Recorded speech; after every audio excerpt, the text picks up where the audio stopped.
Dan, we're here today to talk about your role in Game of Thrones, a huge show. Now, first of all, of course, you joined a little bit into the series, didn't you? Mm. So what was it like joining a well-established cast on such a massive show as that?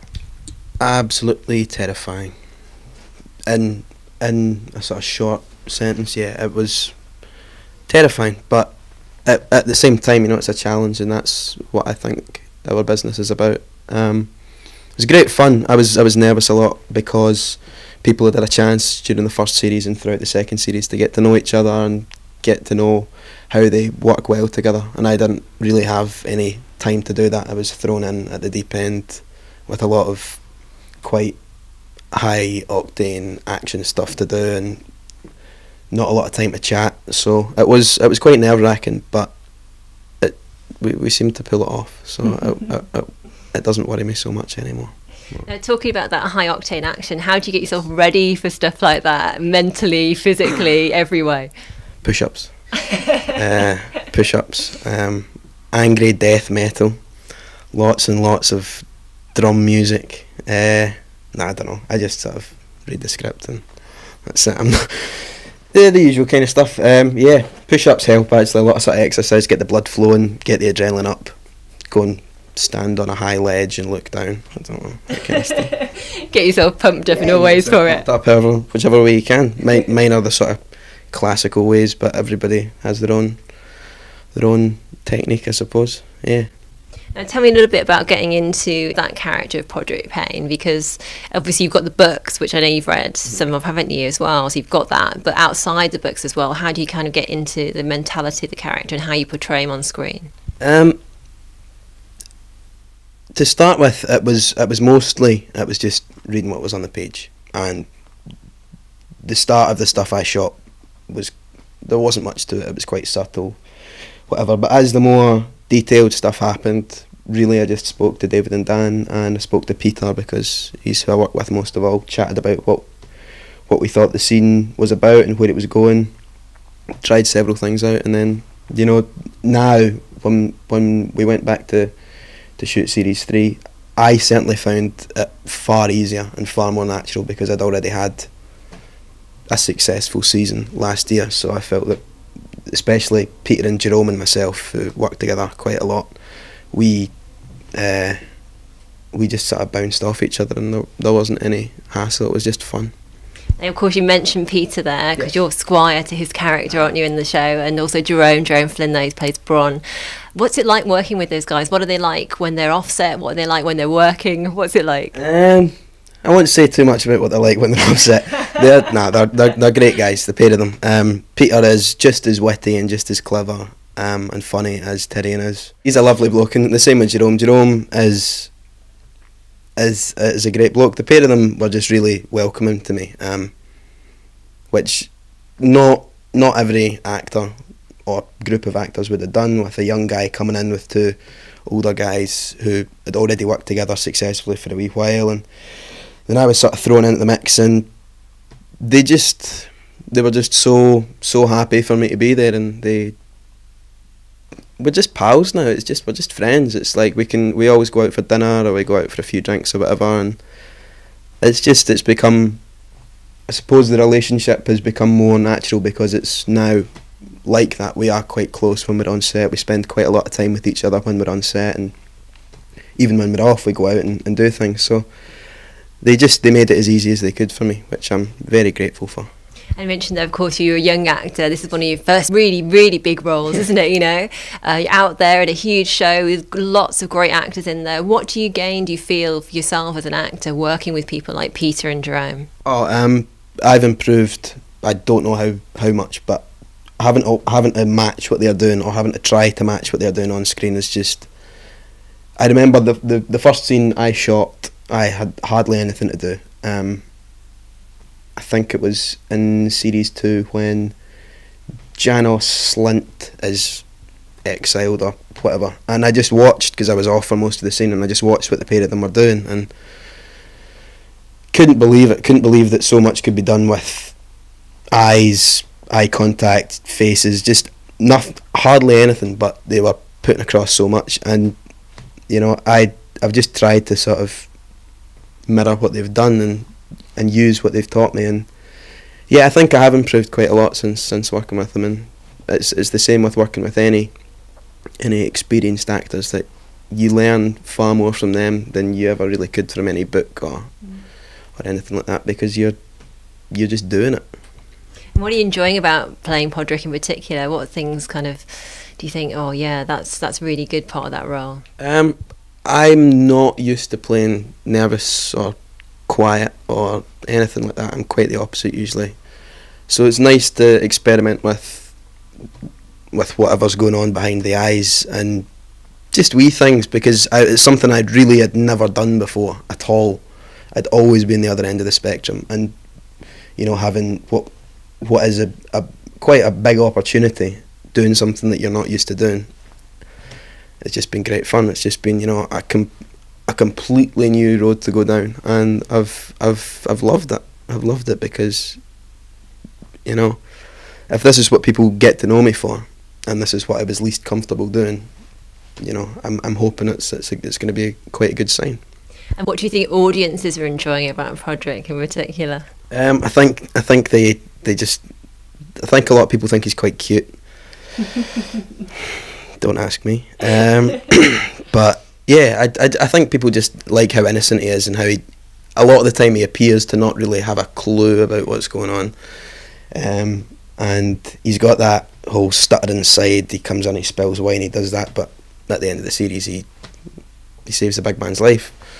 So there's the whole flip side, and at this point in the series people don't really know what he's about. They've seen most of what happens in the second series with him being nervous and shy and not speaking much and not being able to look at people and twitching and falling over and all that kind of stuff.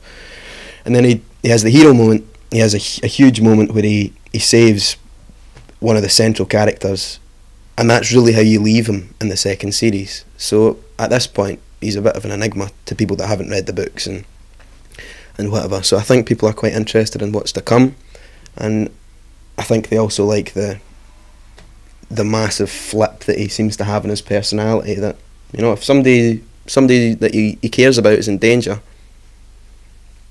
you know, I'm not that wee boy anymore. I'm a completely different person, and I tried to play with it as if it was an instinct. He didn't know he'd done it, and it was just that was the natural thing. He didn't have any control over what he was doing, and then as soon as it was done, he was back to being this nervous, stuttering child again. You have read some of the books. What stage are you at with the reading? Do you keep yourself back, or do you keep on top of where they are? Are you ahead even? I read to A Feast for Crows after the first series was on, before I knew I was going to be in it. I read up to that point, and then when I got cast I stopped reading, so I've not read the last one.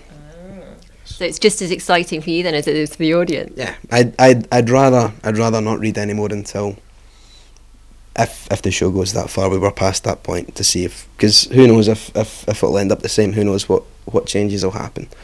But yeah, I think they are great books, and I loved reading them. But I'm not gonna go any further. I don't think. I'd rather just go with what's on the page. What are the other characters maybe you don't work with, who you enjoy watching, particularly on the show? And also tell me a bit about the locations you've been filming in as well. My favourite character is Jaime Lannister. Just, and what Nick does is just fantastic. He's just a class act, I think.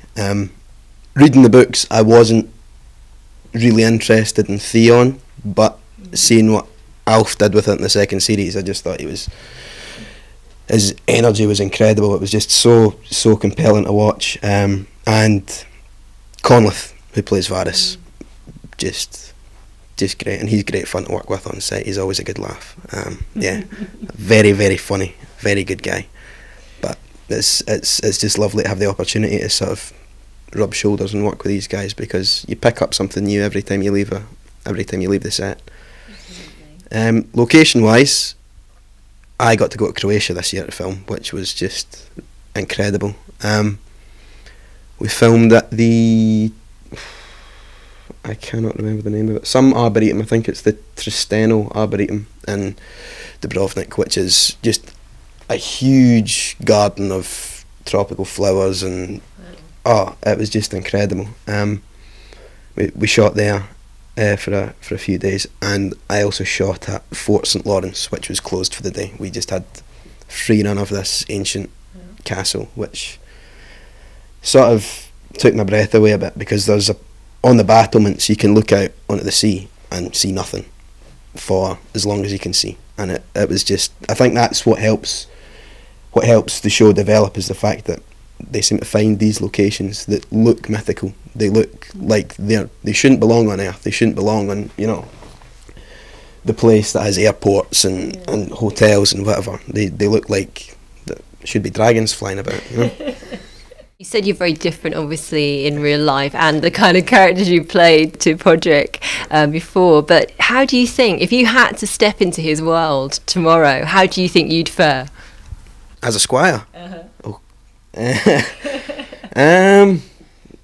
Well, I suppose I'd just get on with it. I suppose that's all you can do, really. Like, I don't fancy ever getting on Joffrey's bad side, so I imagine if I was in that environment, I would just sort of do what I could, but I probably wouldn't be quite as quiet. I would maybe be a little cheekier, and that would probably serve me quite badly, but... So you might not make it as far as you have already. Oh, probably not, probably not. And the costumes, talking about the kind of clothes that he wears and the life that he lives, what's it like wearing those costumes? And particularly in, like, you talking about the heat there in Croatia as well. Well, they are fantastic costumes, and they help me certainly just adapt and get involved straight away, because they are so detailed. You look at costumes, they have, you know, stitching patterns you've never really seen before. They have sigils of all these places that don't really come up in the show, but somebody will see them and it looks like it's something to do with something else that you might find out about. The only issue for me in Croatia was the heat, because I've got so many layers on that I was just, it wasn't pleasant. It was not pleasant at all. But them's the breaks, you know. I'm working on Game of Thrones, so at the end of the day, I don't really care if I'm wearing 5 layers or 50 layers. I'll still do it. So what do you do then at the end of the day when you've been on set in those clothes, having a great day, you know, doing some great scenes, but then how do you unwind when you finish filming?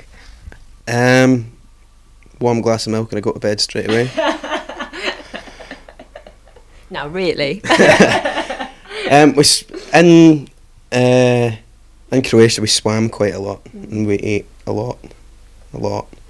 Yeah, it was just, we sort of made the most of the town. We went out, and the same in Belfast. There's great food in Belfast, and you usually bump into a couple of people that are on the show doing a different storyline, and get a couple of drinks with them, and then be sensible, have an early night, and look great for tomorrow. Tell me a little bit about filming in Belfast as well. What's that been like for you? Well, that's my hub. That's where the vast majority of my stuff's taking place, and I just love it. I think it's a great town.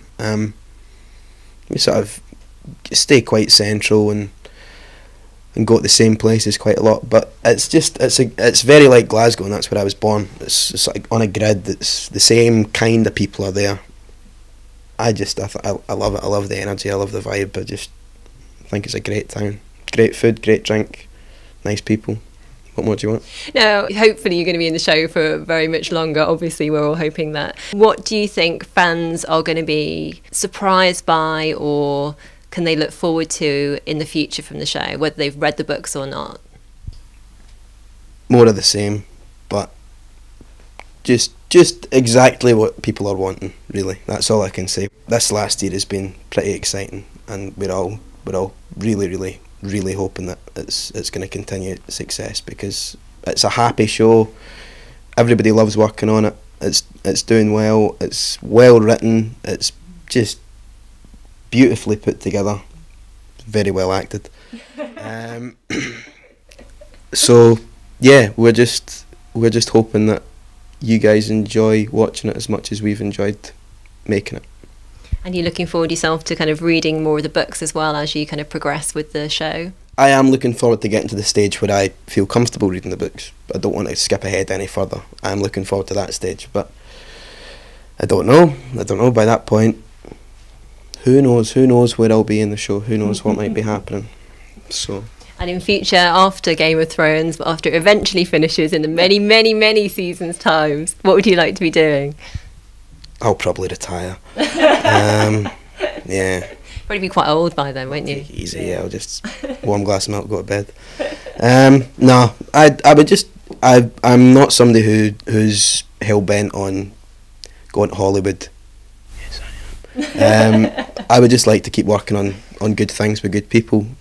That's what I've always found most enjoyable, is working on a great project, something you can really get involved in. And that's the beauty of Thrones. It's not only a huge success and big budget, massive viewership, it's well written, and it's something else when you can look at a script and go, geez, that's I can do something with that. Certainly I can do something good with that. So it's a pleasure, and it makes it so much easier when it's handed to you on a plate, really. Yeah.